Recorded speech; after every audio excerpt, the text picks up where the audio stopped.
নমস্কার বন্ধুরা, Monica's food খাজানাতে সবাইকে স্বাগত। আজ তৈরি করব পালং পনির। রেস্টুরেন্ট স্টাইল, কিন্তু পেঁয়াজ রসুন ছাড়া সম্পূর্ণ নিরামিষ পদ্ধতিতে আমি এই পালং পনির তৈরি করব। এটা খেতে যেমন সুস্বাদু, তেমনি তৈরি করেও খুবই সহজ। আশা করি আজকের রেসিপি সবার ভালো লাগবে। তাহলে চলুন দেখে নেওয়া যাক কীভাবে আমি এই পালং পনির তৈরি করি। প্রথমেই পালং শাকগুলো ব্লাঞ্চ করে নেব। আমি এখানে 300 গ্রাম পালং শাক ভালো করে ধুয়ে নিয়েছি। এখন একটা পাত্রে দিয়ে দিলাম কিছু পরিমাণ জল আর দিয়ে দিলাম 1 চামচ নুন। জল ফুটতে শুরু করলে দিয়ে দেব পালং পাতাগুলো আর 2 মিনিট ভাপিয়ে নেব।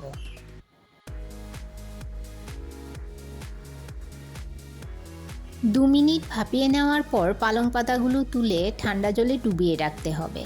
ফ্রিজের ঠান্ডা জল নিলে খুব ভালো হয়। এটা করলে পালং পাতার কালার একদম সবুজ থাকবে, আর যদি পালং পাতায় কোনো ব্যাকটেরিয়া বা কিছু নোংরা থাকে সেটাও পরিষ্কার হয়ে যাবে।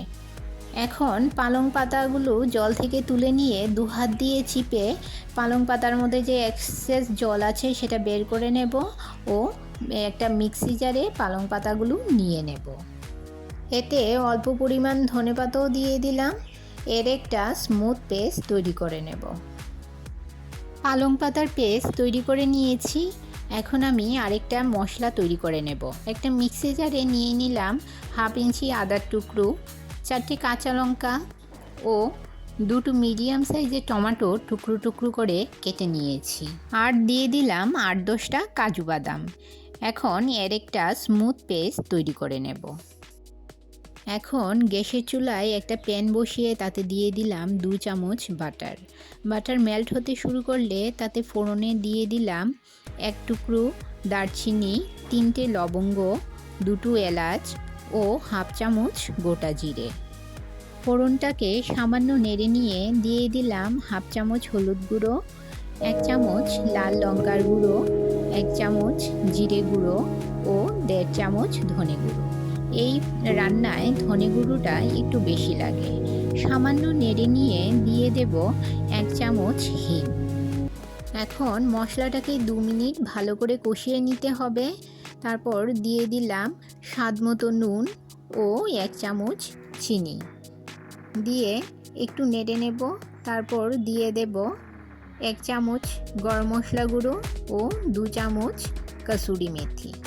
মিডিয়াম ফ্লেমে আরও 1 মিনিট মশলাটাকে কষিয়ে নেব। এবার দিয়ে দেব আগে থেকে পেস্ট করে রাখা টমেটো, আদা, কাঁচা লঙ্কা ও কাজু। আরও 1 মিনিট মশলাটাকে কষিয়ে নেব যাতে মশলা থেকে মশলার কাঁচা গন্ধটা চলে যায়। আমার চ্যানেলে নতুন বন্ধু হয়ে থাকলে চ্যানেলটি সাবস্ক্রাইব করুন ও পাশে থাকা বেল আইকনটি প্রেস করে নোটিফিকেশন অল করুন পরবর্তী ভিডিওর আপডেট পেতে। এখন দিয়ে দিলাম পেস্ট করে রাখা পালং শাক ও পালং শাকের বাটিটা ধুয়ে অল্প পরিমাণ জল আমি এখানে দিয়ে দিলাম। আপনারা জলের পরিমাণ আপনাদের সুবিধা মতো দেবেন। যদি ভাতের সঙ্গে খেতে চান তাহলে জলের পরিমাণটা একটু বেশি দিতে হবে, আর যদি রুটি বা পরোটার সঙ্গে খেতে চান তাহলে জলের পরিমাণটা একটু কম দেবেন। এখন ঢাকা দিয়ে 5 মিনিট আমি এই মশলাটাকে ফুটিয়ে নেব। এখন পনিরের টুকরোগুলো দিয়ে দিলাম। আমি এখানে 200 গ্রাম পনির নিয়েছি। আপনারা আপনাদের পছন্দ মতো ছোট বড় যে কোনো সাইজের পনিরের টুকরো করে নিতে পারেন। আমি পনিরগুলো কাঁচাই দিয়েছি। কাঁচা দিলে পালংয়ের সঙ্গে পনিরের ফ্লেভারটা খুব ভালো আসে। পনিরগুলো ভালো করে মিশিয়ে নিয়ে আমি আরও 5 মিনিট মিডিয়াম টু হাই ফ্লেমে পনিরটাকে রান্না করে নেব। রুটি, পরোটা, নানের সঙ্গে এমন একটা পালং পনির থাকলে আর কি লাগে। আপনারা বাড়িতে অবশ্যই একবার ট্রাই করুন। এখন দিয়ে দেব 2 টেবিল চামচ পরিমাণ ফ্রেশ ক্রিম। ফ্রেশ ক্রিমটা দিয়ে আমি ভালো করে মিশিয়ে নেব। মিশিয়ে নিয়ে গ্যাসের ফ্লেম বন্ধ করে দেব। এটা আর রান্না করার প্রয়োজন নেই, কারণ আমাদের পালং পনির তৈরি হয়ে গেছে। এটা সার্ভ করার জন্য এখন একদম রেডি। আমার এই রেসিপিটি কেমন লাগলো আমাকে অবশ্যই কমেন্ট করে জানাবেন, আর ভালো লাগলে প্রচুর লাইক করবেন। আপনার একটা লাইক পৌঁছে দিতে পারে আমার রেসিপি আরও বহু মানুষের কাছে।